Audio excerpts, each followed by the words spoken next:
Hello friends, welcome back to select civils. अपने इस channel पर हम 14 जेपीएससी के लिए मेंस के क्वेश्चन कर रहे हैं। एक क्वेश्चन एक दिन, वन डे वन क्वेश्चन। ठीक, मेंस के हम पेपर सॉल्व कर रहे हैं, वन डे वन क्वेश्चन, उसी ऑर्डर में संकल्प सीरीज में। ये इसका हम सीरीज का हमने क्या नाम दिया? संकल्प सीरीज। हम संकल्प ले रहे हैं कि अभी से हम मेंस के लिए ही तैयार हो रहे हैं। ऐसा ना हो कि प्रीलिम्स आप पास कर जाएं, उसके बाद जो टाइम मिलता है उसमें आप पैनिक कर जाएं। तो हमारा ये आइडिया है कि अभी चूंकि दिसंबर में एक्सपेक्टेड है कि प्रीलिम्स होगा आपका, ओके।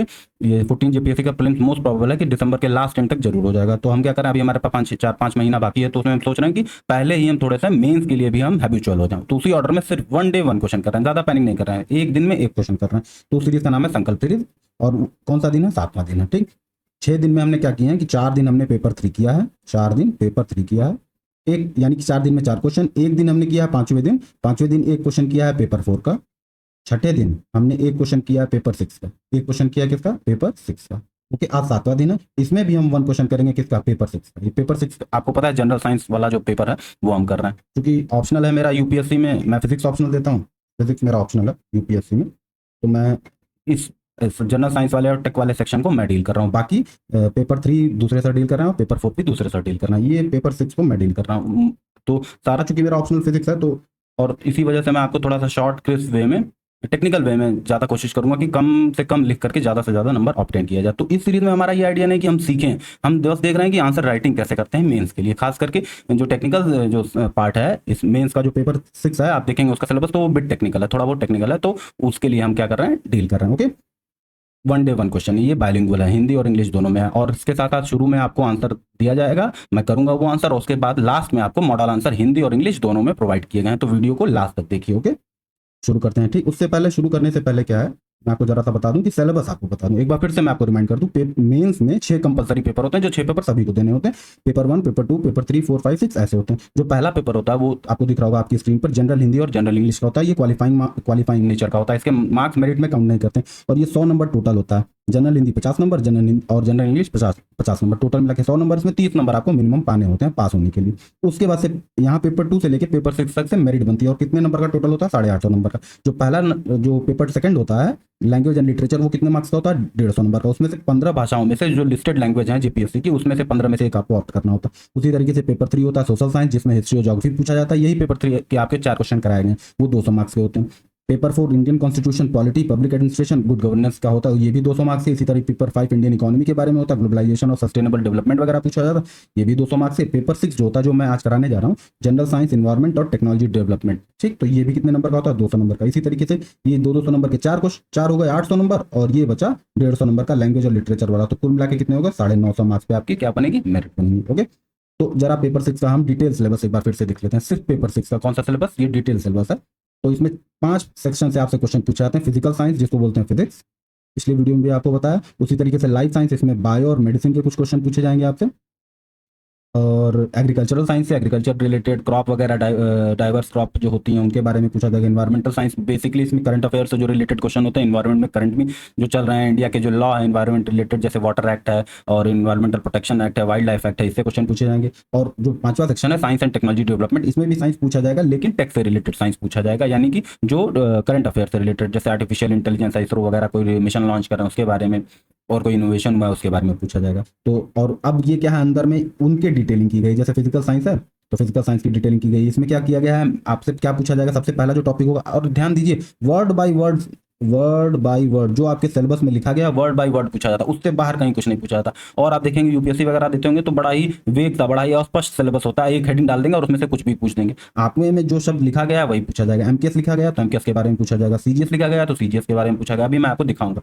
अगर स्पीड शब्द मेंशन है तो पूछेगा, अगर स्पीड शब्द नहीं मेंशन होता पेपर में तो स्पीड के बारे में कोई क्वेश्चन नहीं पूछता। एनर्जी शब्द मेंशन है ना, तो एनर्जी पूछेगा, नहीं तो नहीं पूछेगा। ठीक, वो इसी तरीके से फोर्स के बारे में, फिर सोलर सिस्टम से रिलेटेड टॉपिक कोई आपको प्लैनेट के बारे में और ग्रेविटेशन के बारे में पूछ लेगा। उसी तरीके से साउंड के बारे में पूछेगा। पिछला जो हमने छठे दिन क्वेश्चन किया था, छठे दिन, वो स्पेसिफिकली साउंड के बारे में था। और वो भी कौन से साउंड के बारे में? Infrasonic and ultrasonic. अब यूपीएससी क्या करता कि सिर्फ साउंड लिख देता और बताता नहीं, लेकिन जेपीएससी ने क्या किया, स्पेसिफिकली मेंशन किया कि कौन से साउंड को आपकी पढ़ाई करनी है, इंफ्रासोनिक और अल्ट्रासोनिक। इसके अलावा कोई साउंड आपको नहीं पढ़ना है। ठीक, साउंड इन जनरल और स्पेशल साउंड में आपको क्या पढ़ना है? Infrasonic and ultrasonic. तो आपको देखना वर्ड बाय वर्ड जो है क्वेश्चन पूछा जा रहा है, अभी मैं आपको दिखा दे रहा हूँ। ठीक, तो आपको जरूरी है कि सिलेबस आपके जुबान पर हो। अब आप बेसिक काम आप ये कर सकते हैं कि जितने भी सिलेबस में टॉपिक लिखे हुए हैं उनको 1-2 पेज का नोट्स बना सकते हैं उस, और इस तरीके से बेसिक नोट आपके तैयार हो जाएंगे। उसके अलावा तो आपको इंप्रूवमेंट करना है, पर बेसिक नोट क्या करना है कि जो एमकेएस लिखा हुआ है तो एमकेएस के बारे में 1-2 लाइन लिख लिया, वेट के बारे में कुछ लिख लिया, ग्रेविटी के बारे में कुछ लिख लिया, तो इससे आपको बेसिक तैयार होता चला जाएगा। एक जिसको सॉलिड ग्राउंड बोलते हैं, जो बुनियाद है वो आपकी तैयार होती चली जाएगी। ठीक, तो छठे दिन हमने एक क्वेश्चन किया था, 7वें दिन हम दूसरा क्वेश्चन करने जा रहे हैं। कौन सा क्वेश्चन किया था, जैसे मैं आपको दिखा दूं। पहला क्या था कि वेलोसिटी के बारे में पूछेगा ना, पहला था तो वेलोसिटी पूछा हुआ है। ठीक, उसके अलावा एसआई यूनिट लिखा था, एसआई यूनिट पूछ रखा है। मास लेंथ के बारे में लिखा था, पूछ रखा है। ठीक, अब देखिए ये आपके जो ऑब्जेक्टिव टाइप 15 क्वेश्चन आते हैं, सॉरी ये जो 20 क्वेश्चन ऑब्जेक्टिव आते हैं वो हैं। अब हम कर रहे हैं सब्जेक्टिव वाले जो 32 नंबर का। इसमें हमने कल क्या किया था, इंफ्रासोनिक अल्ट्रासोनिक। देखिए क्वेश्चन में जो पूछा है वो सिलेबस में शब्द ही मेंशन है, समझ रहे, इसीलिए मैं कह रहा हूँ word by word, word by word जो है सिलेबस से आता है, कुछ भी सिलेबस से बाहर नहीं आता। ठीक, स्पष्ट सिलेबस नहीं आता, बिल्कुल स्पष्ट सिलेबस है। ठीक, तो ये आपकी बड़ी एडवांटेज है। तो जिसने ध्यान से पढ़ाई कर ली, जिसने थोड़ा सा चालाकी करके पढ़ाई कर ली ना, देखिए मेहनत करते हैं दोनों लोग, बहुत तरीके से मेहनत की जाती है, लेकिन हार्ड वर्क विद स्मार्ट थोड़ा सा करेंगे आप तो क्या होगा, ज़्यादा फ्रूटफुल होगा। यानी कि हार्ड, थोड़ा सा आपको हार्ड वर्क करना और थोड़ी सी स्मार्टनेस दिखानी है, दोनों हार्ड वर्क और स्मार्ट वर्क। अब अक्सर सुनते हैं कि वर्क हार्ड विद स्मार्टनेस, पर ये नहीं कि हम स्मार्टनेस दिखाने में ही सारा जो है दिमाग लगाएं। हार्ड वर्क हमें करना, हार्ड वर्क छोड़ना नहीं। स्मार्ट वर्क का ये मतलब नहीं होता है कि चालाक बन जाए और सोए रहे, सोच रहे हैं कि लेटे रहेंगे और आपकी पढ़ाई हो जाएगी, वो स्मार्ट वर्क होता है। नहीं, स्मार्ट वर्क नहीं होता। स्मार्ट वर्क होता है जिसमें हार्ड वर्क और स्मार्ट वर्क का एक प्रॉपर मिक्सचर, तो हम उसी तरीके से हमको फॉलो करना। ओके, तो हमने क्या किया कि इंफ्रासोनिक अल्ट्रासोनिक कल किया है, जाकर देखिए वीडियो आप। ठीक, इसमें लिंक भी मैं उस वीडियो का लगा दूंगा। तो यानी कि अपश्रव और पराश्रव ध्वनियों के बारे में पूछा गया था, चूंकि बाइलिंगुअल है तो मैं दो बाइलिंगुअल में बताऊंगा। प्रकृति में अपश्रव ध्वनियों के स्रोतों के नाम लिखिए और पराश्रव ध्वनियों की विशेषताओं का और उपयोगों का वर्णन कीजिए, ये कल करा दिया। अब जो ये पार्ट है इसमें और लगा के किया हुआ है कि दोनों में से एक क्वेश्चन करना है, तो अब इस बार हम और वाला करेंगे। पेपर में आपको दोनों में से सिर्फ एक करना है, लेकिन हम दोनों करने जा रहे हैं यहाँ पर। 7वें दिन हम ये वाला पार्ट करना है, 7th डे पर ये पार्ट करना है। ओके, तो क्या है, under what conditions does the system possesses potential energy, explain how is the potential energy of the particle calculated at a given configuration। Hindi में पढ़ते हैं, किसी निकाय या कण, निकाय और कण, कणों के समूह को क्या कहते हैं, निकाय। जैसे एक सिंपल सा पार्टिकल हो गया तो ये पार्टिकल है। ठीक, लेकिन इसी पार्टिकल से मिलकर अगर बॉल बन जाती है, बॉल गेंद बन जाती है, या इसी पार्टिकल से ही मिलकर अर्थ बनता है ना, तो अब अर्थ क्या हो गया, सिस्टम हो गया, या क्या हो गया, निकाय हो गया। बॉल क्या हो गई, निकाय हो गई, सिस्टम हो गया। लेकिन अगर हम सिर्फ एक पार्टिकल की बात करें तो वो पार्टिकल हो गया, और पार्टिकल के मिक्सचर या समूह को या सेट को हम क्या बोलते हैं, सिस्टम बोलते हैं। तो earth is the system of what, particles. छोटे छोटे कणों से ही तो अर्थ मिलकर बनी है। तो कह रहा है किसी निकाय या कण में किन शर्तों पर स्थितिज ऊर्जा स्थित होती है, क्या कंडीशंस होती हैं स्थितिज ऊर्जा या पोटेंशियल एनर्जी के होने की, समझाइए इसको। एक दिए गए विन्यास में कण की स्थितिज ऊर्जा की गणना कीजिए, और कह रहा है कि किसी कॉन्फ़िगरेशन में पार्टिकल की क्या करिए, पोटेंशियल एनर्जी को कैलकुलेट करिए। अब देखिए ये ऐसा लग रहा होगा कि साइंस या प्योर इंजीनियरिंग का क्वेश्चन है, तो हमको ध्यान में रखना है कि एक्चुअली में ये पेपर जनरल स्टडीज का है। किसका है, जनरल स्टडीज का। तो हमें ब्यूरोक्रेटिक वर्क दिखाना है, ऐसा नहीं हमें वैज्ञानिक बनना है। हमें दिखाना अंत में क्या है कि हम ब्यूरोक्रेट ही तो बनने जा रहे हैं, वैज्ञानिक बनने तो नहीं जा रहे हैं। तो हम प्रॉपर बैलेंस रखेंगे इसमें, फिजिक्स का और जनरल नॉलेज का, दोनों का हम बैलेंस रखेंगे। पूछे ना पूछे, हमें जनरल नॉलेज अपना दिखाना है कि हम पोटेंशियल एनर्जी की जनरल बातें भी जानते हैं, टेक्निकल भले उतना नहीं जानते, लेकिन हमें जरूर बताना है कि हम उसकी जनरल पॉइंट ऑफ व्यू को जरूर समझते हैं। पर इस क्वेश्चन को करने में थोड़ा सा टेक्निकलिटी होगी, तो जो लोग मैथ से उतने फैमिलियर नहीं है उनको थोड़ा सा दिक्कत हो सकता है, पर मैं कोशिश करूंगा कि जितना हो सके उसको समझाने की कोशिश करूंगा। जो नॉन फिजिक्स या नॉन मैथ या नॉन इंजीनियरिंग बैकग्राउंड के हैं उनको भी समझ में आ सके। क्योंकि पहला क्वेश्चन था वो बड़ा जनरल नेचर का था, उसमें टेक्निकलिटी तो उतनी नहीं थी, तो वो आसानी से हो गई। उसमें सीधा सीधा मैंने क्वेश्चन का आपको अप्रोच बता दिया, पर इसमें मैं थोड़ा सा समझाऊंगा कि पोटेंशियल एनर्जी क्या होती है, कॉन्फिगरेशन का क्या मतलब होता है और कैसे कैलकुलेट किया था। अब जहां शब्द कैलकुलेट आ गया तो वहाँ ऑब्वियसली मैथमेटिक्स तो यूज होगी थोड़ी बहुत, तो हम फिजिक्स भी यूज करेंगे और क्या करेंगे कि जनरल पॉइंट ऑफ व्यू भी देखेंगे। ओके, तो अब मैं क्या करूँ, लास्ट में मैंने क्या किया आपको, लास्ट में मैंने वो भी लगा दिया है क्या, एक मॉडल आंसर भी कर दिया। ठीक, तो क्या क्वेश्चन है, तो ये तो वही पेज ऐड हो गया लग रहा है। क्वेश्चन हमारा है, क्वेश्चन तो आपने देख लिया ना, ये मॉडल आंसर है। ठीक है, ये मॉडल आंसर अभी मैं बताऊँ पहले, पर जरा सा एक्सप्लेन कर दूँ। एक्सप्लेन करने के लिए चलते हैं, ये है क्वेश्चन। ठीक, under what condition does the system possesses potential energy. ठीक, तो पहले समझा रहे हैं फिर आंसर करेंगे। ओके, तो पहले क्या होता है, एनर्जी क्या होती है। अब बार बार मैं आपसे कह रहा हूँ, जैसे पिछली बार क्या था, इंफ्रासोनिक अल्ट्रासोनिक, इस साइड में कुछ नहीं लिखना होता, ध्यान दीजिए, लेकिन मैं लिख रहा हूँ आपको समझाने के लिए। इंफ्रासोनिक और अल्ट्रासोनिक साउंड, ठीक। तो हम डायरेक्ट इंफ्रासोनिक अल्ट्रासोनिक पहुंचने से पहले हमने साउंड को मेंशन किया था, तो उसी तरीके से हम सीधा पोटेंशियल एनर्जी सीधा पोटेंशियल एनर्जी पे पहुंचने से पहले हम किसको मेंशन करेंगे, एनर्जी को। हमेशा क्वेश्चन के जनरल टर्म्स को पकड़ना होगा, जनरल टर्म से शुरू करना होता है फिर स्पेसिफिक पे जाना होता है, यानी जनरल पॉइंट से शुरू करना होता है और फिर हम किस पे जाते हैं, स्पेसिफिक पॉइंट पे। ठीक, स्पेसिफिक पॉइंट पे, जैसे पिछली बार जनरल पॉइंट क्या था, साउंड, और स्पेसिफिक पॉइंट क्या था, इंफ्रासोनिक एंड अल्ट्रासोनिक साउंड। तो इंट्रो हमेशा हम जनरल से करते हैं, ठीक, जनरल पॉइंट से करते हैं। तो एनर्जी क्या होती है, तो किसी सिस्टम की, किसी मैकेनिकल सिस्टम की, मैकेनिकल सिस्टम, अब मैकेनिकल सिस्टम क्या होता है, मैकेनिकल सिस्टम वो होता है जो न्यूटन्स के नियम से डील होता है, न्यूटन्स लॉज ऑफ मोशन। वो सिस्टम जिसमें न्यूटन्स लॉज ऑफ मोशन को अप्लाई करके स्टडी किया था उसको हम बोलते हैं मैकेनिकल सिस्टम। अब किसी मैकेनिकल सिस्टम की बहुत सारी प्रॉपर्टीज होती है, उनमें से एक प्रॉपर्टी होती है एनर्जी, या हम जिसको बोलते हैं टोटल एनर्जी, किसको हम किससे लिखेंगे, टी से। वो दो पार्ट में होती है, एक होती है काइनेटिक एनर्जी और एक होती है पोटेंशियल एनर्जी। देख रहे हैं, अब हम जनरल से शुरू किया और हम उस पर टर्म पे पहुंचा है। जैसे पिछली बार हमने साउंड से शुरू किया था और साउंड को बताया था कि फ्रीक्वेंसी के आधार पे 3 पार्ट में बांटा गया, एक इंफ्रासोनिक, एक ये इंफ्रासोनिक, एक अल्ट्रासोनिक और एक ऑडिबल साउंड। उसमें से ऑडिबल को छोड़ करके इंफ्रासोनिक और अल्ट्रासोनिक के बारे में पूछा था, तो जनरल से हमने शुरू किया और फिर हम proper specific point of view को, स्पेसिफिक क्वेश्चन, स्पेसिफिक पॉइंट को हम डिस्क्राइब कर रहे थे। उसी तरीके से हमने एनर्जी से शुरू करेंगे और फिर हम क्या करेंगे, काइनेटिक एनर्जी बताएंगे, पोटेंशियल एनर्जी, और फिर स्पेसिफिकली क्या पूछा गया, पोटेंशियल एनर्जी। तो किसी मैकेनिकल सिस्टम की जो टोटल एनर्जी होती है वो होती है kinetic energy plus potential energy. ठीक, मैं आपको बस समझाने का, अभी आंसर नहीं कर रहा, अभी मैं समझा रहा हूँ। ठीक, तो काइनेटिक एनर्जी कैसे करते हैं, काइनेटिक एनर्जी का फॉर्मूला क्या होता है, 1 इंटू हाफ mv², जहां m जो है उस पार्टिकल की क्या है, मास है, और v क्या है उस पार्टिकल की वेलोसिटी है। यानी कि वो एनर्जी जो पार्टिकल की मोशन के कारण होती है उसको सिस्टम की क्या बोलते हैं, काइनेटिक एनर्जी। वो एनर्जी जो पार्टिकल की मोशन, कैसे पता चल रहा है पार्टिकल का मोशन हो रहा है, क्योंकि पार्टिकल में क्या है, वेलोसिटी है। तो वो एनर्जी जो मोशन की वजह से होती है, वेलोसिटी की वजह से होती है, उसको हम क्या बोलते हैं, काइनेटिक एनर्जी। उसी तरीके से एक सिस्टम में एनर्जी होती है पोटेंशियल, पोटेंशियल एनर्जी जो होती है वो कॉन्फ़िगरेशन की वजह से होती है। किसकी वजह से होती है, potential energy is because of the configuration, configuration, configuration की वजह से क्या होती है, उसकी स्थिति की वजह से, स्थिति की वजह से या पोजीशन की वजह से, पोजीशन की वजह से, स्थिति पोजीशन हो गया, कॉन्फ़िगरेशन मतलब हो गया विन्यास, उसके विन्यास या पोजीशन की वजह से जो एनर्जी होती है वो क्या होती है, पोटेंशियल एनर्जी। पोटेंशियल एनर्जी का एक बेसिक फार्मूला होता है, पोटेंशियल एनर्जी को किससे लिखते हैं, यू से, काइनेटिक एनर्जी को किससे लिखते हैं, के से, पोटेंशियल एनर्जी को यू से। उसका बेसिक फार्मूला होता है mgh। एम क्या हो गया, एम क्या हो गया, मास हो गया पार्टिकल का, जैसे यहाँ एम था। जी क्या हो गया, अर्थ जो अट्रैक्शन कर रही है, अर्थ के केस में जी होगा और दूसरे केसेस में ये बदलता जाएगा, अभी देखेंगे। ये हो गया जी, ओके। और एच क्या हो गया, जिस ऊंचाई पर रखा है, ऊंचाई क्या बता रही है, उसकी स्थिति बता रही है। ऊंचाई से हमको क्या आभास हो रहा है, स्थिति का। तो इसीलिए चूंकि पोटेंशियल एनर्जी स्थिति की वजह से होती है, तो इसीलिए उसके फॉर्मूले में स्थिति का कोई टर्म आना चाहिए। तो स्थिति का टर्म क्या है, हाइट, यहाँ लिख देता हूँ, पोटेंशियल एनर्जी इज mgh। अब एच ही उसकी क्या बता रही है, स्थिति। अब क्या इस फॉर्मूले से आपको कहीं पता चल रहा है कि पार्टिकल मोशन कर रहा है, नहीं, क्योंकि वेलोसिटी का कोई टर्म इसमें नहीं है। तो यानी कि ये ओवरऑल जो एनर्जी है वो किस वजह से है, उसकी कंडीशन, उसकी पोजीशन की वजह से।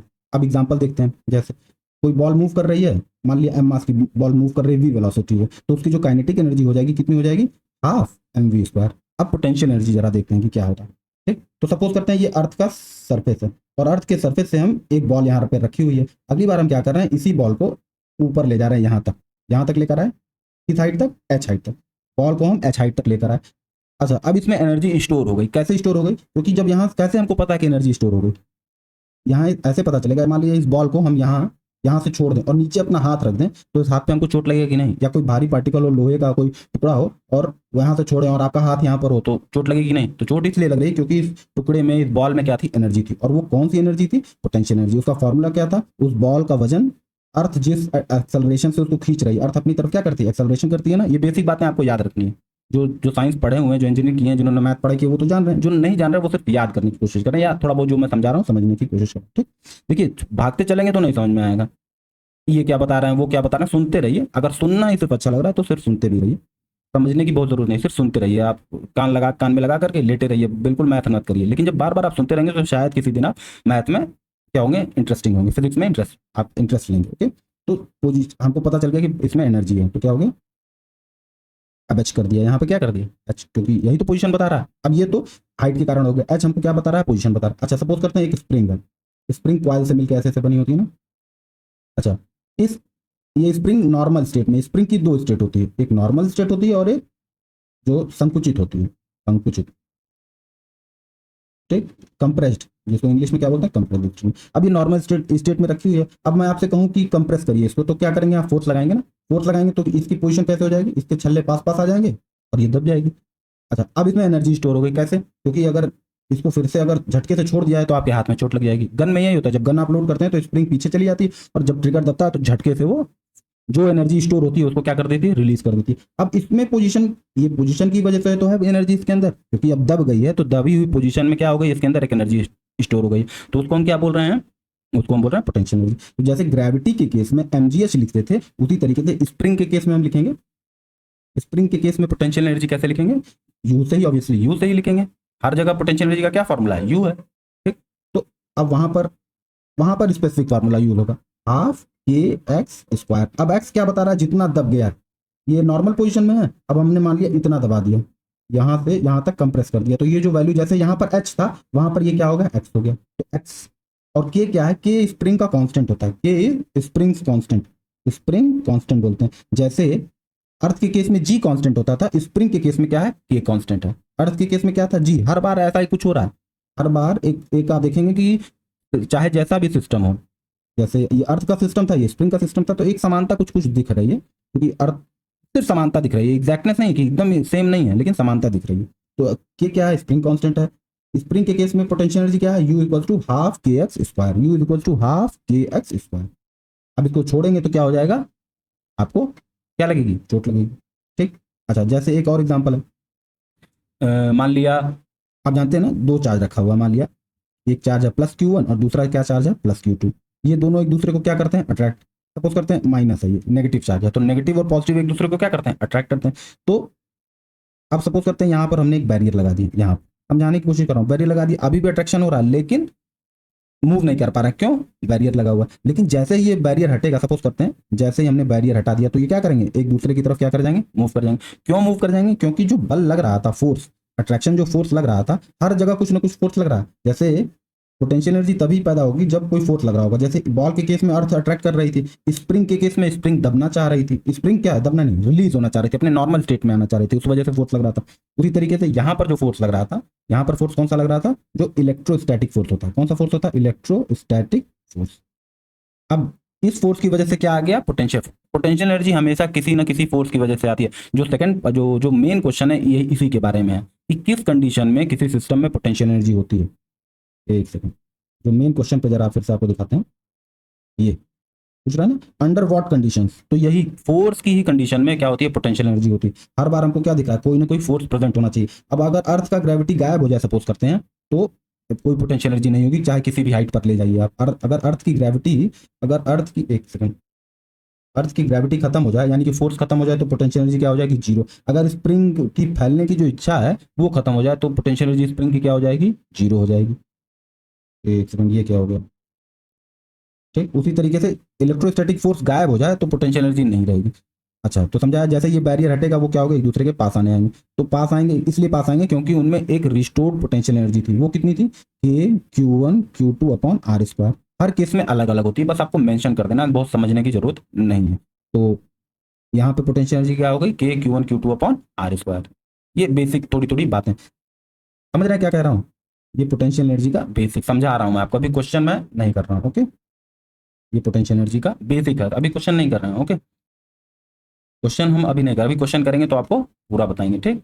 तो ये पोटेंशियल एनर्जी क्यों होती है, किसी पोजीशन की वजह से जो होती है वो पोटेंशियल एनर्जी होती है, ठीक। अब पोटेंशियल एनर्जी के कंडीशंस क्या होते हैं, किस कंडीशन में पोटेंशियल एनर्जी एग्जिस्ट करेगी, यही तो क्वेश्चन पूछा हुआ है। आपको पोटेंशियल एनर्जी बता दिया, अब क्वेश्चन पूछा हुआ under what condition does the system have a potential energy, explain करना है। अब आप इसको क्या करना है, एक्सप्लेन करना है। तो कंडीशन देख लेते हैं। सबसे पहले आपको बताया फोर्स एग्जिस्ट करना चाहिए, हर तीनों केसेस में आपको दिखाया ना कि फोर्स एग्जिस्ट कर रहा है ना, फोर्स एग्जिस्ट करना चाहिए, force must exist, must exist, ठीक। ये आधा अधूरा टर्म है।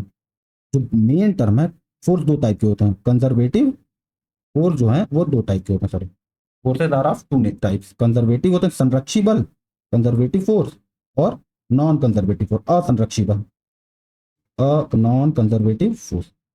पोटेंशियल एनर्जी यानी कि स्थितिज ऊर्जा केवल और केवल कंजर्वेटिव फोर्स लग रहा होगा सिस्टम पर, तभी वो एग्जिस्ट करेगी। नॉन कंजर्वेटिव फोर्सेस के लिए पोटेंशियल एनर्जी एग्जिस्ट नहीं करती, नॉन कंजर्वेटिव फोर्सेस के लिए पोटेंशियल एनर्जी एग्जिस्ट नहीं करती। अब नॉन कंजर्वेटिव फोर्स क्या होते हैं, या कंजर्वेटिव फोर्स, हमको मेनली किससे मतलब है, कंजर्वेटिव फोर्स। अब देखते हैं जरा कंजर्वेटिव, आपको समझा रहा हूँ, अभी क्वेश्चन नहीं कर रहा हूँ, ठीक।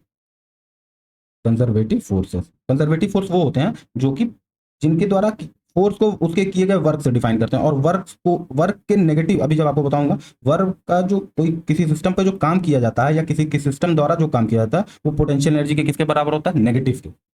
जितना आप सिस्टम पे काम किया उसमें अगर नेगेटिव साइन लगा दें तो वो सिस्टम की क्या हो जाएगी, पोटेंशियल एनर्जी हो जाएगी। और पोटेंशियल एनर्जी कब होगी, जिस फोर्स से वर्क किया गया, वर्क करने के लिए क्या चाहिए हमको, फोर्स, क्योंकि वर्क का फॉर्मूला क्या होता है, फोर्स इंटू क्या होता है, डिस्प्लेसमेंट।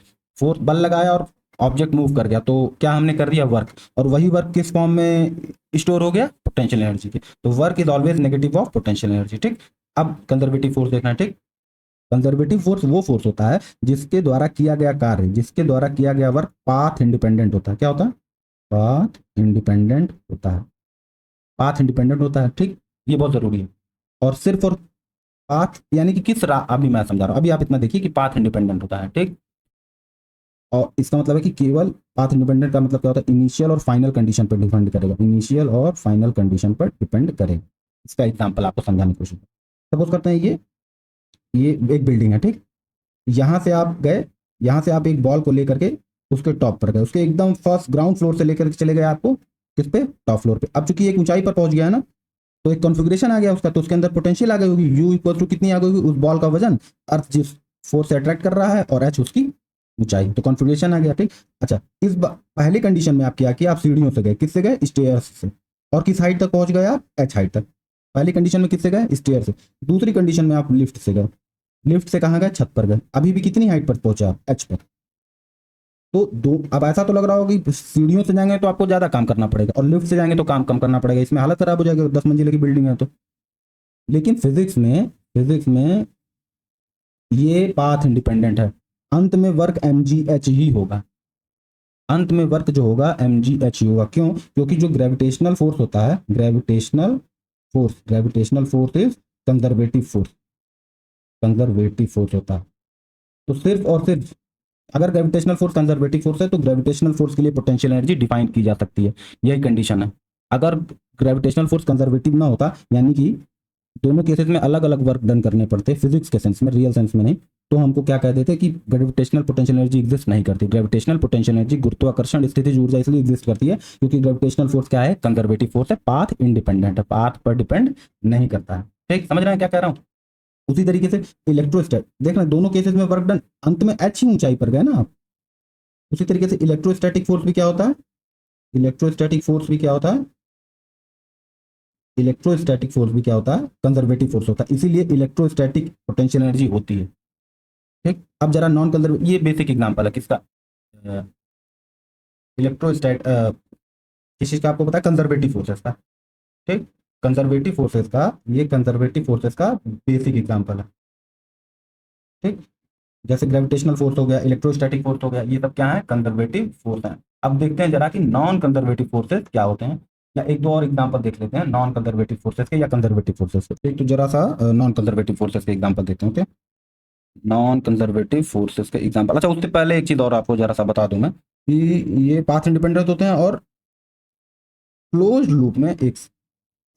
लूप में अगर कंजर्वेटिव फोर्स वर्क डन कर रहा है तो वर्क डन कितना होगा, जीरो होगा, वर्क डन कितना होगा, जीरो होगा। कंजर्वेटिव क्लोज लूप के केसेस में जो वर्क डन होता है जीरो होता है। जैसे क्लोज लूप का क्या मतलब हुआ, आप यहाँ से गए और यहाँ रख दिया बॉल को, तो पोटेंशियल एनर्जी आ गई, मान लिया m g h, potential energy U1, ठीक। अच्छा, अब फिर हमने जो यहाँ से लेके यहाँ तक गए उसको हमने U1 नाम दिया। अब यहाँ से लेके वापस हम आ रहे हैं, ठीक, नीचे लेकर बॉल को हम फिर से उतार रहे हैं, तो फिर पोटेंशियल एनर्जी होगी, तो वो होगी प्लस एम जी एच। अगर दोनों को जोड़ दें तो U बराबर U1 प्लस U2 हो जाएगा, और दोनों कितना हो जाएगा, जीरो। तो कंजर्वेटिव फोर्सेस में क्या होता है कि क्लोज्ड लूप में, ये क्लोज्ड लूप दिख रहा है ना, ऊपर गए, ऊपर से फिर अपनी पोजीशन पर आ गए, यानी कि इनिशियल क्लोज्ड लूप वो लूप होता है, ये क्लोज्ड लूप है ना, ये इसका मान लिया ये क्लोज्ड लूप है, इसका ये इनिशियल पॉइंट है, यहाँ से हम शुरू कर रहे हैं और फिर घूमते घूमते घूमते फिर यहीं पर पहुंचा, ये क्लोज लूप हो गया ना। क्लोज लूप की डिफिनेशन क्या होगी, इनिशियल पॉइंट और फाइनल पॉइंट क्या होना चाहिए, सेम होना चाहिए, उसी का ये फिजिकल रिप्रेजेंटेशन है। यहाँ से बॉल यहाँ लेकर गए, यहाँ से यहाँ लेकर गए, टोटल पोटेंशियल एनर्जी क्या हो गई, जीरो हो गई। तो अब पोटेंशियल एनर्जी को ही मैंने क्या बताया था यहाँ पर, पोटेंशियल एनर्जी किसके बराबर होती है, वर्क के बराबर होती है। तो अगर पोटेंशियल एनर्जी जीरो हो गई तो वर्क भी कितना हो गया, जीरो हो गया। तो कंजर्वेटिव फोर्सेज वो फोर्सेज होते हैं, दो कंडीशन आ गई कि वो पाथ इंडिपेंडेंट होते हैं, और क्लोज्ड लूप में वर्क डन कितना होता है, जीरो होता है। इन्हीं यानी कि सिर्फ और सिर्फ कंजर्वेटिव फोर्सेज के लिए हम क्या कर रहे हैं, डिफाइन कर रहे हैं क्या, पोटेंशियल एनर्जी। इसके अलावा पोटेंशियल एनर्जी में कुछ नहीं, अब सीधा सीधा कैलकुलेशन करना। आई होप कि आपको समझ में आ रहा होगा, थोड़ा सा टेक्निकल है मैं समझ रहा हूँ। अब आप यकीन मानिए 12th में कम से कम 10 पन्ने में समझाया जाता है, ये बहुत शॉर्ट में समझाया है आपको। ठीक, एक एग्जांपल देख लेते हैं। सपोज करते हैं एक चिड़िया उड़ रही है, मान लिया एक बर्ड है, फ्लाई कर रही है। ठीक, अब मान लिया ये जमीन है, यहाँ से h हाइट पर बर्ड फ्लाई कर रही है, उड़ती हुई इधर जा रही है। तो आप मन में सोचिए कि बर्ड के अंदर कौन सी एनर्जी है, काइनेटिक एनर्जी है कि पोटेंशियल एनर्जी है, या दोनों। थोड़ी देर सोचिए पॉज करके। यहाँ पे चिड़िया उड़ रही है, ठीक, इस डायरेक्शन में उड़ रही है। तो चूंकि उड़ रही है तो वेलोसिटी है, और चिड़िया का वजन भी होगा। तो अगर इसको हम 1/2 mv² करते हैं तो चिड़िया के अंदर क्या है, पोटेंशियल एनर्जी है। मोशन हो रहा है तो क्या होगा, पोटेंशियल एनर्जी होगा। अच्छा, चूंकि बर्ड एक हाइट पर है, बर्ड एक हाइट पर है, बर्ड के अंदर मास भी है। ठीक, बर्ड एक हाइट पर है और बर्ड के अंदर क्या है, मास भी है। चिड़िया का कुछ वजन भी होगा, और चिड़िया पर क्या लग रहा है, नीचे जी लग रहा है ना। तो अगर इन यानी तीनों टर्म एग्जिस्ट कर रहे हैं, तीनों टर्म एग्जिस्ट कर रहे हैं, तो पोटेंशियल एनर्जी भी होगी। यानी कि एक उड़ती हुई चिड़िया के अंदर क्या होगा, या उड़ते हुए हवाई जहाज के अंदर पोटेंशियल एनर्जी भी होगा और काइनेटिक एनर्जी भी होगा, और इन्हीं दोनों को जोड़ दें तो क्या हो जाएगा, टोटल एनर्जी हो जाएगा। समझ रहे हैं। एक एग्जांपल और लेते हैं। सपोज करते हैं ये धनुष है, ठीक, ये तीर धनुष है। अभी ये ऐसे, अभी तना नहीं है, ठीक, ये गलत बना दिया।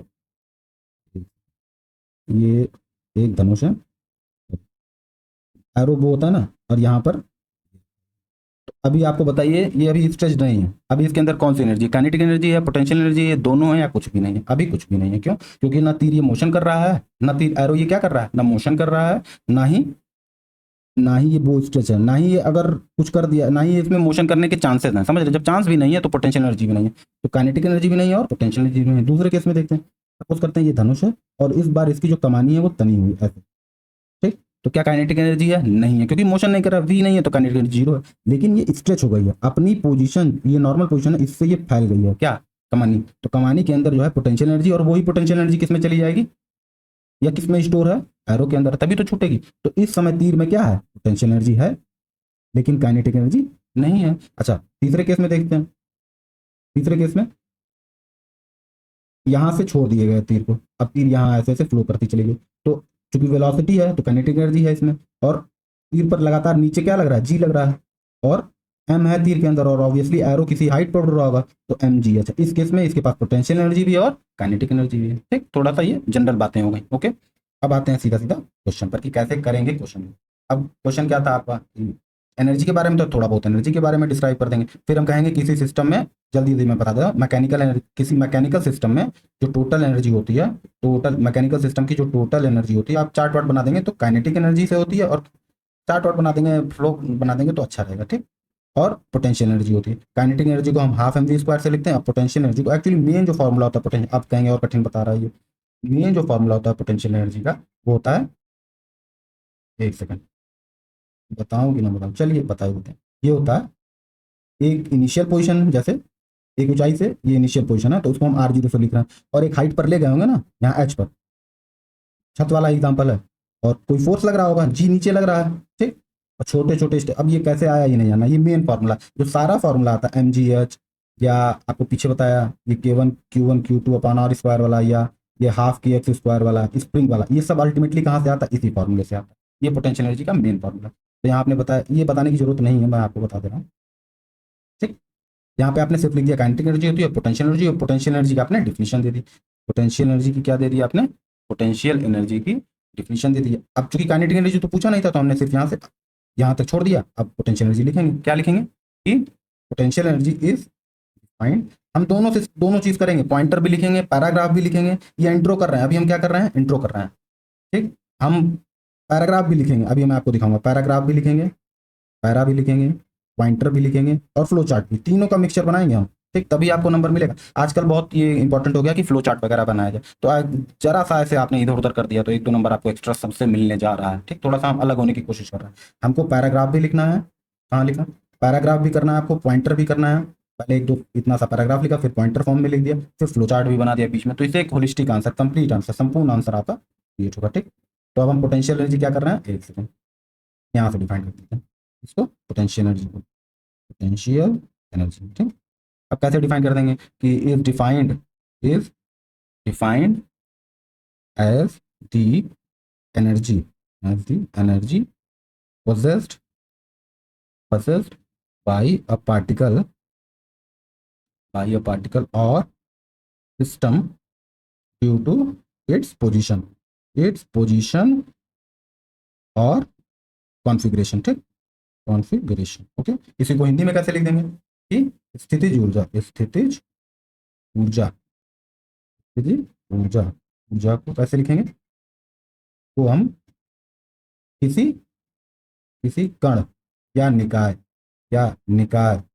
में उसकी स्थिति स्थिति या विन्यास विन्यास की वजह से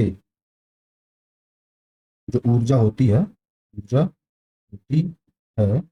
उस ऊर्जा को हम स्थितिज ऊर्जा कहते हैं, स्थितिज ऊर्जा कहते हैं। ठीक, अब क्या करेंगे, हम एक दो एग्जांपल लिख देंगे, उदाहरण क्या कर देंगे कि तनी हुई, जैसे पीछे जो उदाहरण बताया, तनी हुई कमानी में क्या धारित स्टोर्ड ऊर्जा, तनी हुई कमानी में धारित ऊर्जा किसी ऊंचाई पर रखी हुई वस्तु की ऊर्जा, ये सब क्या है, पोटेंशियल एनर्जी के एग्जांपल। ठीक, एक दो उदाहरण दे दिया। अब ये इंट्रो हो गया हमारा, क्या हो गया, आपको पिछले वीडियो में बताया था कि हम कैसे करते हैं, इंट्रो करते हैं, फिर मेन बॉडी लिखते हैं जो मेन स्पेसिफिक चीज पूछी गई है, और फिर हम क्या कर देते हैं, कंक्लूजन कर देते हैं, कंक्लूजन। ठीक, इंट्रो हमेशा किसके बात का करते हैं, जनरल बात का। तो जनरल बात क्या थी, एनर्जी, मेन बात क्या थी, मुख्य बात थी एनर्जी, तो हमने एनर्जी को बताया, और फिर हम किस पर आ गए, स्पेसिफिक पॉइंट जो क्वेश्चन में पूछा है, पोटेंशियल एनर्जी। अब उससे भी जब मेन बॉडी में आएंगे, हम इंट्रोडक्शन जनरल से शुरू करेंगे, लेकिन स्पेसिफिक पॉइंट जो क्वेश्चन पूछा है उसको भी इंट्रो में मेंशन कर देंगे, और मेन बॉडी में तो हमको जो क्वेश्चन पूछा है उसी के बारे में करेंगे। ठीक, तो मैं क्या पूछा हुआ है कि क्या कंडीशन है, कंडीशन क्या है, कंडीशन फॉर, जो है ना, कंडीशन फॉर अ सिस्टम या ब्रैकेट में क्या लिखेंगे, पार्टिकल, क्योंकि सिस्टम और पार्टिकल दोनों के लिए पूछा गया, टू पजेस पोटेंशियल एनर्जी। तो आपको वो क्या पहले ही बताया, क्या बताया कि कंजर्वेटिव फोर्स होना चाहिए, अगर कंजर्वेटिव फोर्स नहीं होगा तो पोटेंशियल एनर्जी नहीं होगी, कंजर्वेटिव फोर्स नहीं होगा तो पोटेंशियल एनर्जी नहीं होगा। अब बाकी जो पॉइंट लिखना है आपको कंजर्वेटिव फोर्सेस के बारे में लिखना है कि डिपेंडेंस ऑन पोजीशन पर डिपेंड करता है, ठीक, स्थिति पर डिपेंड करता है। ठीक, यहाँ से ले जा रहे हैं कि यहाँ से बॉल इनिशियली ले जा रहे हैं कि यहाँ से ले जा रहे हैं, इस रास्ते से ले जा रहे हैं, जैसे इसको ऐसे लेकर गए या ऐसे लेकर गए या ऐसे लेकर गए, कहीं से भी लेकर गए, वो पोटेंशियल एनर्जी अंत में क्या होगी, उतनी ही होगी। ठीक, तो डिपेंडेंस ऑन पोजीशन होता है, not on path, not on, ये सब बातें लिख दी। ठीक, फिर इसमें भी एग्जाम्पल दे दिया।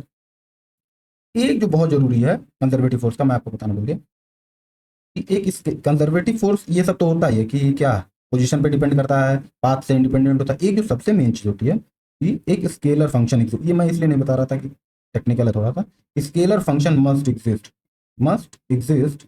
एक स्केलर फंक्शन, अब स्केलर दो तरीके के फंक्शन होते हैं, स्केलर फंक्शन, वेक्टर फंक्शन, बस इतना जानना। स्केलर फंक्शन में केवल आपका क्या होता है, मैग्नीट्यूड होता है, परिमाण होता है, दिशा का गुण नहीं होता। Scalar function must exist such that, ऐसा स्केलर फंक्शन एग्जिस्ट करना चाहिए, अगर वो फोर्स कंजर्वेटिव फोर्स है तो एक स्केलर फंक्शन ऐसा एग्जिस्ट करना चाहिए कि उस फोर्स को, उस कंजर्वेटिव फोर्स को हम इस तरीके से लिख सकें, डेल यू, और यू ही वो क्या है, स्केलर फंक्शन है। यहाँ पर यू हमने पोटेंशियल एनर्जी लिखा है, ठीक, यहाँ पर यू हमने क्या लिया है, यहाँ पर वो फंक्शन क्या है, पोटेंशियल एनर्जी है। तो ये फोर्स है, फोर्स की वजह से क्या होता है, पोटेंशियल एनर्जी। अब ये फोर्स स्पेशल फोर्स होना चाहिए, कैसा होना चाहिए, ध्यान से सुनिए, फोर्स की वजह से ही क्या होता है, पोटेंशियल एनर्जी, लेकिन कैसे फोर्स की वजह से, कंजर्वेटिव फोर्स। कंजर्वेटिव फोर्स को पहचानने का तरीका है कि हम पोटेंशियल एनर्जी को और फोर्स के बीच में ऐसा रिलेशन स्थापित कर पाए।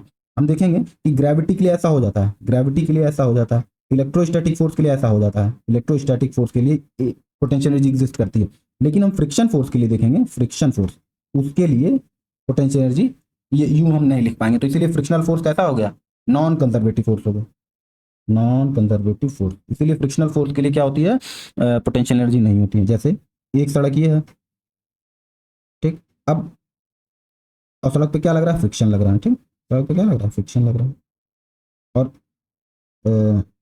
सपोज करते हैं, तो कैसे समझाया जाए आपको, जैसे मान लिया यहाँ से यहाँ तक जाना है आपको, ठीक, तो आप क्या किए, यहाँ से यहाँ गए, फिर लौट आए, फिर यहाँ से यहाँ गए, अब यहाँ से यहाँ गए, ठीक, इस केस में, फर्स्ट केस में। सेकंड केस में क्या किए कि आप यहाँ से चलना शुरू किए, डायरेक्ट यहाँ पहुँच गए।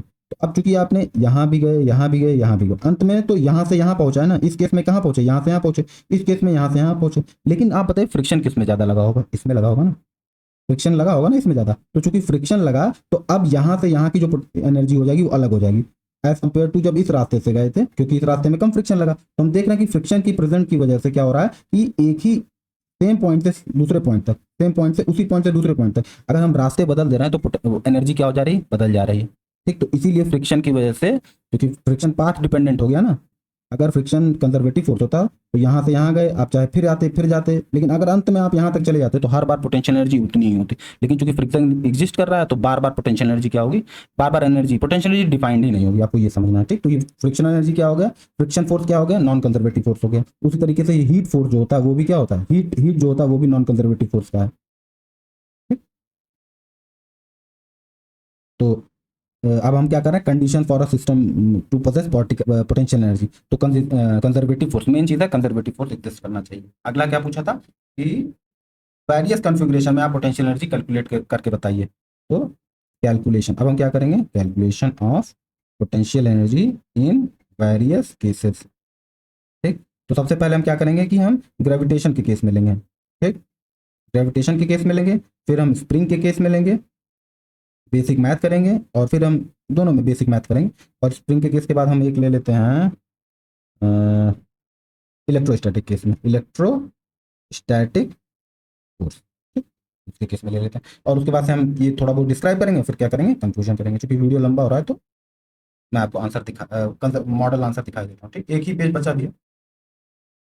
ठीक, तो यहाँ पर ये मॉडल आंसर है। ठीक, यहाँ से आंसर शुरू कर रहे हैं, इंट्रो कर रहे हैं। In mechanics the total energy of a system can be broadly divided into kinetic energy, energy due to motion, आपको पीछे बताया, और potential energy, energy due to position and configuration की वजह से। फिर यहाँ पोटेंशियल एनर्जी को हमने डिफाइन कर दिया, यहाँ एग्जांपल दे दिया कि अगर किसी पत्थर को ऊंचाई पर ले जा रहे हैं तो उसमें क्या आ जाएगी, पोटेंशियल एनर्जी, स्थितिज ऊर्जा आ जाएगी। एक तनी हुई कमानी में क्या होती है, पोटेंशियल एनर्जी होती है। यहाँ पर आपको बताना भूल गया कि कैरेक्टरिस्टिक क्या होता है पोटेंशियल एनर्जी का, ये भी लिख देंगे इंट्रो में कि पोटेंशियल एनर्जी एक कैसी क्वांटिटी है, स्केलर। कोई भी एनर्जी कैसी क्वांटिटी होती है, स्केलर क्वांटिटी होती है। आपको अभी बताया कि कौन से फोर्सेस के लिए डिफाइंड है, सिर्फ और सिर्फ कंजर्वेटिव फोर्सेस के लिए डिफाइंड है। Depends on relative configuration not on path. Actually में ये सब कंजर्वेटिव फोर्सेस के ही वजह से ऐसा हो रहा है। पोटेंशियल एनर्जी के ये गुण किस वजह से हो रहा है, क्योंकि पोटेंशियल एनर्जी किस वजह से एग्जिस्ट करती है, कंजर्वेटिव फोर्सेस। सारा खेल किसका, कंजर्वेटिव फोर्स का। ठीक, आते हैं condition for a system to possess potential energy. फिर वही आ गया, कंजर्वेटिव फोर्सेस आर दो। ये पहला कंडीशन क्या है, potential energy is defined only for conservative forces. पहला तो ये है कि फोर्स एग्जिस्ट करना चाहिए, और दूसरा कैसा फोर्स एग्जिस्ट, वो फोर्स भी कैसा होना चाहिए, कंजर्वेटिव फोर्स होना चाहिए। Dependence on position and configuration, obviously potential energy configuration पे डिपेंड करती है। अगर स्प्रिंग तनी हुई है तो पोटेंशियल एनर्जी है, और स्प्रिंग रेस्टिंग पोजीशन में ना तनी है, ना खींची है, ना दबी है, तो क्या होगी, पोटेंशियल एनर्जी नहीं होगी। तो पोजीशन और कॉन्फ़िगरेशन पे, अगर स्प्रिंग की हम पोजीशन बदल दें, स्प्रिंग का कॉन्फ़िगरेशन बदल दें, तो पोटेंशियल एनर्जी भी स्प्रिंग की क्या हो जाएगी, बदल जाएगी। तो ये एक कारण हो गया किसका, पोटेंशियल एनर्जी के होने का कारण हो गया। यहाँ लिखा है कि पोटेंशियल एनर्जी वेलोसिटी या पाथ पे डिपेंड नहीं करती, बार बार यही लिखा हुआ है। ठीक, और आपको बताया ना कि एक स्केलर फंक्शन u एग्जिस्ट करना चाहिए सच दैट कि f इक्वल्स टू माइनस, इसको बोलते हैं डेल, क्या बोलते हैं, डेल, या नेबला भी बोलते हैं, नेबला नहीं जानना है, डेल को अब सब क्या जानेंगे।